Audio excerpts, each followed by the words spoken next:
Hello students, today I am going to present my another video and I am putting it on YouTube and this is for class 8 and the name of the chapter is A Visit to Cambridge and it is chapter number 7. Now I am going to tell you about this chapter. The name of the chapter is A Visit to Cambridge. Now first of all you would like to know what Cambridge means. Cambridge is a very famous and renowned university in England. It is written by, this chapter is written by Firdaus Kanga, who was a writer and journalist in Mumbai. He was born with brittle bones. Brittle bones is a type of disease that tends to break easily when he was a very little child. This is the story of a meeting between two extraordinary people, both disabled, or you can say differently abled. One is the author, that is Firdaus Kanga of India, and the other is Stephen Hawking, one of the greatest scientists of our time.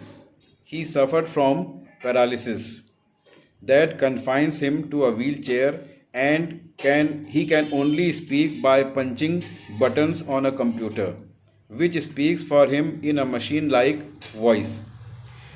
Now, the two great men exchanged thoughts on what it means to live life in a wheelchair and on how the so-called normal people, just like you and I, react to the disabled persons. Stephen Hawking, who was the astrophysicist, was most brilliant, but it is a matter of great sorrow that he was completely paralyzed. The author of A Brief History of Time, which is one of the greatest bestsellers ever. Firdaus Kanga contacted the assistant of Stephen Hawking to give him only 10 minutes time. The assistant told him that you can get half an hour time to meet the great scientist, that is from 3:30 to 4. Stephen Hawking's eyes would shut in a frustrated exhaustion and Firdaus could feel his anguish, the mind buoyant with thoughts that came out in frozen phrases and sentences stiff as corpses.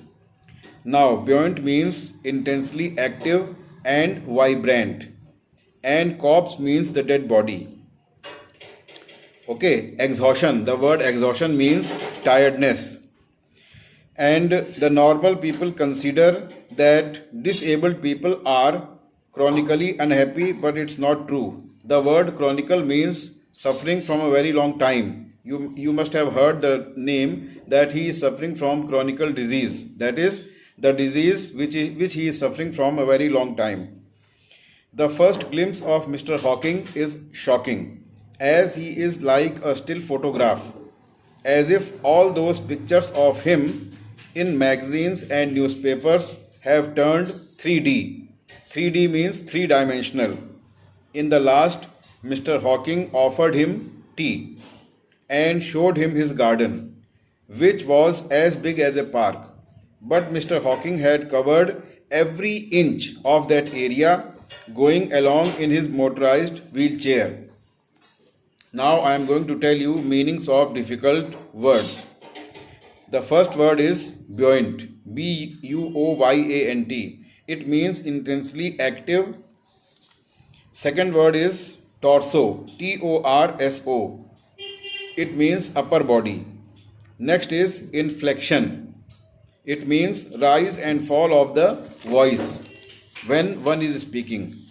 Next word is cliche, Cliche. It is a phrase or idea which the people use so often that it loses its meaning. Next word is claustrophobia. Now this term claustrophobia, it means an abnormal fear of being in an enclosed space. Next word is gleefully. Gleefully means happily. So these are the words which you should know, and try to find out more words, difficult words, and try to write out their meanings in your fair textbooks. Students, now the chapter is over. I hope you might have liked my video and understood the chapter perfectly. After grasping it, do all the activities of the chapter, that is, word meanings, comprehension check, working with the text, fill in the blanks, and all the activities that are given behind the chapter. And show your work to me tomorrow. Okay? Thanks and have a good day.